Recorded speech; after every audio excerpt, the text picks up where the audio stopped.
بسم اللہ الرحمن الرحیم. السلام علیکم to all of you. I am your language teacher sir Imran Shah. مجھے امید ہے کہ آپ سب خیریت سے ہوں گے. My dear students, as you all know, today is our first online class of English after a long period of time. I hope so all of you will show keen interest and commitment to start your proper and regular studies. Bismillah ar-Rahman ar-Rahim. Assalamu alaikum. My dear students, today we are going to start our first chapter of class 8. Our first chapter name is the last sermon of the Holy Prophet sallallahu alaihi wasallam.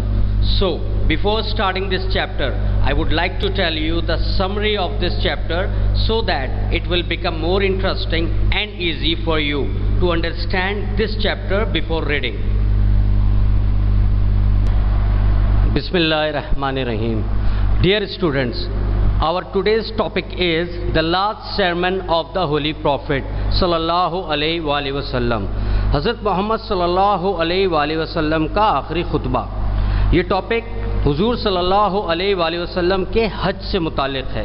جب حضور پاک صلی اللہ علیہ وسلم 10ویں ہجری میں اپنے صحابہ کرام رضی اللہ تعالیٰ اجمعین کے ساتھ مکہ معظمہ تشریف لاتے ہیں اور حج سے واپسی پر اس تاریخی موقع پر مکہ کے قریب جبل عرفات کی چوٹی پر کھڑے ہو کر اپنے تقریباً 1,24,000 صحابہ کرام رضی اللہ تعالیٰ اجمعین سے ایک خطبہ ارشاد فرماتے ہیں جو حضور پاک صلی اللہ علیہ وسلم کا آخری خطبہ کہلاتا ہے.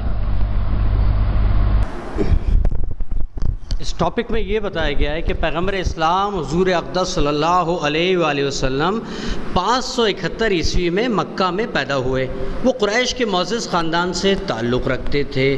ہمارے پیارے نبی حضرت محمد صلی اللہ علیہ وسلم انبیاء کرام میں آخری نبی ہیں. قریش بتوں کی پوجا کیا کرتے تھے اور ایک خدا پر یقین نہیں رکھتے تھے. حضرت محمد صلی اللہ علیہ وسلم نے قریش سے کہا کہ وہ اپنے جھوٹے خداؤں کی عبادت نہ کریں. آپ صلی اللہ علیہ وسلم نے انہیں بتایا کہ وہ خدا کے پیغمبر ہیں اور ان سے کہا کہ وہ صرف ایک سچے خدا کی عبادت کریں. اکثریت نے تو اسلام قبول کرنے سے انکار کر دیا کیونکہ ان کا خیال تھا کہ اسلام کی تبلیغ کے ذریعے حضور پاک صلی اللہ علیہ وسلم ان کے دیوتاؤں اور آباء و اجداد کی مخالفت کر رہے ہیں. انہوں نے اس نئے عقیدے کی مخالفت کی اور ان کی شدید مخالفت پیغمبر اسلام صلی اللہ علیہ وسلم کے لیے بہت پریشانی، کرب اور مصائب کا باعث بنی. ان کی اسلام سے مخالفت اتنی شدید اور خوفناک تھی کہ آپ صلی اللہ علیہ وسلم کو اپنے ماننے والوں کو مدینہ ہجرت کرنے کے لیے کہنا پڑا اور 622 عیسوی میں حضور اقدس صلی اللہ علیہ وسلم نے خود اپنے دوست حضرت ابوبکر صدیق رضی اللہ تعالیٰ عنہ کے ہمراہ مدینہ ہجرت فرمائی. تاریخ میں یہ واقعہ ہجرت کے نام سے جانا جاتا ہے. مدینہ منورہ میں حضور اقدس صلی اللہ علیہ وسلم نے ہجرت کے بعد ایک اسلامی معاشرہ قائم کیا جس کی بنیاد 3 اصولوں پر تھی کہ قادر مطلق صرف اللہ کی ذات ہے، حضرت محمد صلی اللہ علیہ وسلم اللہ کے رسول ہیں اور تمام مسلمان آپس میں بھائی بھائی ہیں. آپ صلی اللہ علیہ وسلم نے عورتوں کو ایک ملکیت سمجھے جانے کے مقام سے بلند کر کر قانونی طور پر بالکل مردوں کے مساوی کر دیا. آپ صلی اللہ علیہ وسلم نے لوگوں کو ایمان، اخلاص اور دیانت داری سے لین دین کے ساتھ جینے کے قابل بنایا اور تاریخ میں پہلی بار عالمگیر انسانی بھائی چارے کو ایک حقیقت اور عام قانون کا اصول بنا دیا. آپ صلی اللہ علیہ وسلم کے ان تمام کاموں کی تائید اور رہنمائی قرآن مجید سے تھی. ہجرت کے 10ویں سال پیغمبر اسلام صلی اللہ علیہ وسلم اپنے ساتھیوں کے ساتھ مکہ حج کرنے تشریف لے گئے. اس تاریخی موقع پر آپ صلی اللہ علیہ وسلم نے جبل عرفات پر مسلمانوں کے ایک بہت بڑے مجمع سے خطاب فرمایا. یہ وعظ آپ صلی اللہ علیہ وسلم کا آخری حج یعنی حجۃ الوداع کا خطبہ ثابت ہوا. اس خطبے میں آپ صلی اللہ علیہ وسلم نے ایک بار پھر اسلام کے پیغام کو دہرایا. آپ صلی اللہ علیہ وسلم نے فرمایا، اللہ کے سوا کوئی معبود نہیں، صرف وہی قادر مطلق ہے، اس کی طاقت اور اقتدار میں کوئی شریک نہیں. اس نے اپنا وعدہ پورا فرمایا اور بدی کی طاقتوں کے خلاف اپنے پیغمبر صلی اللہ علیہ وسلم کی مدد فرمائی. آپ صلی اللہ علیہ وآلہ وسلم نے لوگوں کو مخاطب کر کے فرمایا، میری بات غور سے سنو، شاید ہمیں آج کے بعد اس جیسے اجتماع میں ملنے کا موقع نہ ملے۔ آپ صلی اللہ علیہ وآلہ وسلم نے قرآن پاک کی ایک آیت کا حوالہ دیا اور فرمایا، اللہ تعالیٰ فرماتا ہے، اے انسانوں، ہم نے تمہیں ایک نر اور مادہ سے پیدا کیا اور تمہارے قبیلے اور قومیں بنا دیں تاکہ تمہاری ایک دوسرے سے پہچان کی جا سکے، اور اللہ کی نظر میں تم میں سب سے زیادہ عزت والا وہی ہے جو زیادہ متقی ہے۔ ان آیات کی روشنی میں کسی عربی کو غیر عربی پر کوئی فوقیت نہیں ہے اور نہ ہی گورے کو کسی بھی کالے پر فوقیت ہے۔ ایک آدمی کی صرف اچھائیاں ہی اسے دوسرے سے افضل بناتی ہیں۔ تمام بنی نوع انسان آدم کی اولاد ہیں اور آدم علیہ السلام کو ہم نے مٹی سے پیدا کیا تھا۔ اس لیے میں ان تمام جھوٹے دعووں کو، جن کے مطابق بڑائی اور برتری کا معیار خون یا دولت پر ہو، آج اپنے پاؤں تلے رونتا ہوں۔ آپ صلی اللہ علیہ وآلہ وسلم نے مزید فرمایا، اے لوگوں، ایک مسلمان دوسرے کا بھائی ہے اور تمام مسلمان آپس میں بھائی بھائی ہیں۔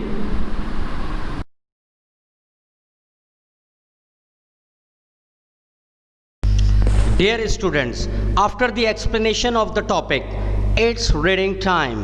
Let me tell you that only the first paragraph's reading to be done here. پہلے پیراگراف کی ریڈنگ اس ویڈیو میں کی جائے گی، باقی اس چیپٹر کی ریڈنگ آپ سب ایز ہوم ورک خود کریں گے۔ So, here I go. بسم اللہ الرحمن الرحیم۔ The last sermon of the Holy Prophet, peace be upon him.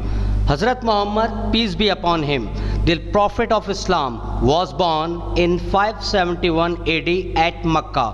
He belonged to the noble family of Quraysh. Our Holy Prophet Muhammad, peace be upon him, is the last of the prophets. The Quraysh used to worship idols and did not believe in one God. Hazrat Muhammad, peace be upon him, asked the Quraysh not to worship their false gods. He told them that he was prophet of God and asked them to worship the one and the only true God.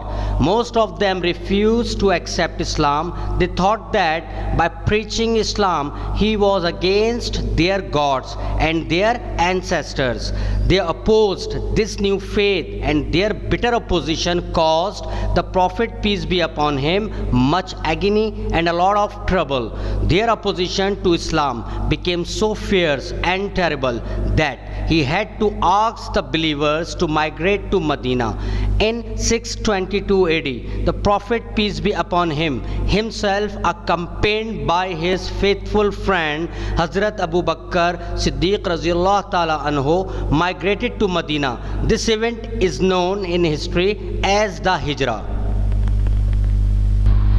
Dear students, after the explanation and the reading of this chapter, now I would like to tell you some important points before starting your written work. So, hear me out carefully. آپ screen پر دیکھ سکتے ہیں، میں اسے پڑھنے جا رہا ہوں اور پھر آپ کو ایکسپلین کر دوں گا کہ اس پیج میں کیا بتایا گیا ہے۔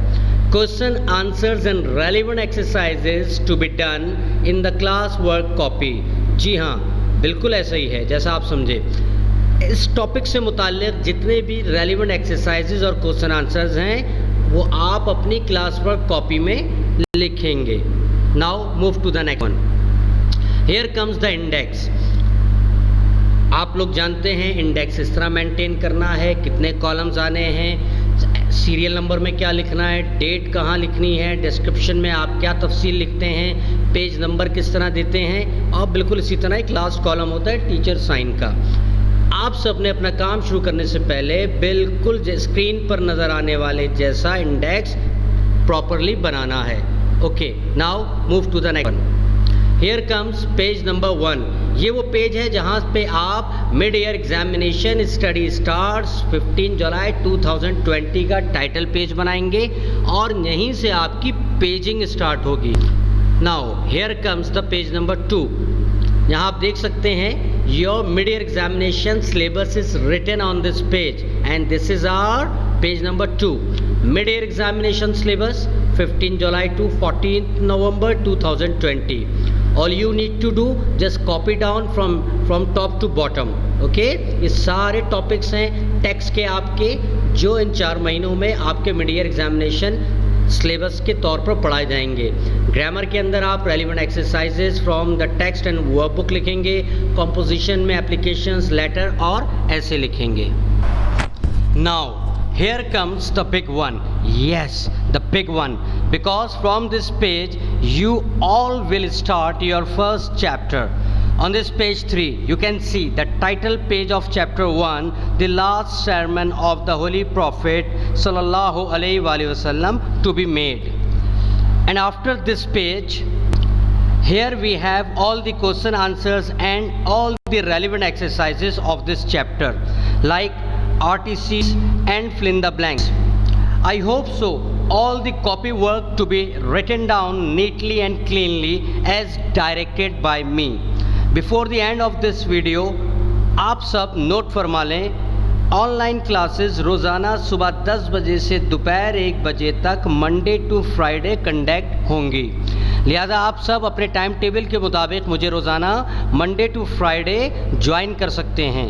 جزاک اللہ. Take care. السلام علیکم ورحمۃ اللہ.